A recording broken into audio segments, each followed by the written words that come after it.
അപൂർവ പ്രതിഭയായ ശ്രീനിവാസൻ നമ്മയെല്ലാം വിട്ടുപോയിട്ടും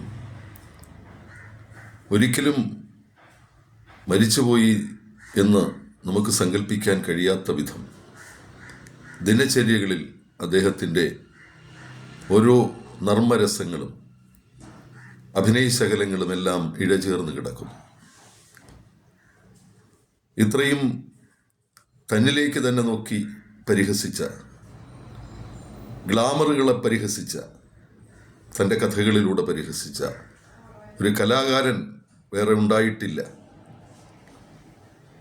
ആ ആദ്യത്തെ തന്നെ മറ്റേ സന്മനസ്സുള്ളവർക്ക് സമാധാനത്തിൽ കാർത്തിക ചെന്നിട്ട് അവിവേകമാണെങ്കിൽ പൊറുക്കണം, ഇല്ല അവിവേകം പൊറുക്കില്ല എന്ന് പറയുന്ന, അതുപോലെ തന്നെ അസുഖ അവസ്ഥയിൽ രോഗഗ്രസ്തനായി പലയിടത്തും പോകേണ്ടി വരുമ്പോൾ മറ്റുള്ളവർ കുശലം ചോദിക്കുന്ന അസുഖമൊക്കെ എങ്ങനെയുണ്ട്, അസുഖം നന്നായി പോകുന്നു എന്ന് തൻ്റെ രോഗാതുരമായ അവസ്ഥയിലും നർമ്മരസത്തോടുകൂടി മറുമൊഴി ചൊല്ലുവാൻ ആ മനസ്സാന്നിധ്യമുള്ള, അതുപോലെ തന്നെ സന്തോഷിച്ചിക്കാനും ഈയിടയ്ക്ക് സ്മരിച്ച ഒരു കാര്യമുണ്ട്.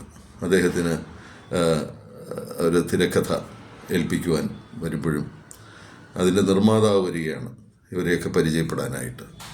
അപ്പോൾ അദ്ദേഹം ലോട്ടറി അടിച്ച് ധനവാനായ ഒരാളാണ്. അപ്പോൾ അദ്ദേഹം ശ്രീനിവാസനെ കണ്ടിട്ട് കൈ കൊടുത്തിട്ട്, പ്രൊഡ്യൂസറാണ് അദ്ദേഹം, പ്രൊഡ്യൂസർ പറയുകയാണ്, ഞാൻ ബെൻസ് രാജ്.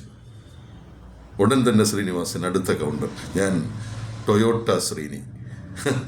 അപ്പോൾ ഇങ്ങനെയൊക്കെ നർമ്മരസ്തു വളരെ, അതുപോലെ തന്നെ മരണത്തോട് അടുക്കുന്ന സമയത്ത് പോലും അദ്ദേഹം മരണത്തെപ്പറ്റി പറഞ്ഞത് മരണം ഒഴിച്ചുകൂടാനാകാത്ത ഒരു ചെറിയ ഒരു സംഗതിയാണ്, ഒരു ചെറിയ ഒരവസ്ഥയാണ് എന്നാണ്. മരണത്തെ വളരെ ലാളിത്യത്തോടു ലാഘവത്തോടു കൂടി, അതുപോലെ തന്നെ ഇടയ്ക്ക് ഈ രോഗം തുടങ്ങുന്ന ആ സമയത്ത് ബോധം കെട്ട് വീഴുമ്പോൾ വിനുവിൻ്റെ VM വിനു ഡയറക്ടറായിട്ടുള്ള ചിത്രത്തിൻ്റെ കുട്ടിമാമ എന്ന ചിത്രത്തിൻ്റെ ഡബ്ബിംഗ് സമയത്താണ് അദ്ദേഹത്തെ ഹോസ്പിറ്റലിൽ കൊണ്ടുപോയി തിരിച്ചു ഓർമ്മ വരുന്നു, രക്ഷപ്പെടുത്തുന്നു. അപ്പോൾ എന്നെ രക്ഷപ്പെടുത്തിയത്, പുതിയൊരു ജന്മം തന്നത് വിനുവാണ്, ഇനി എൻ്റെ കാര്യങ്ങളെല്ലാം നോക്കേണ്ടത് വിനുവിൻ്റെ കടമയാണ് എന്ന് പറഞ്ഞു. അപ്പോൾ ഏതായാലും അദ്ദേഹം ശരിക്കും നമ്മുടെ മനസ്സുകളിൽ എന്നും ജീവിക്കും.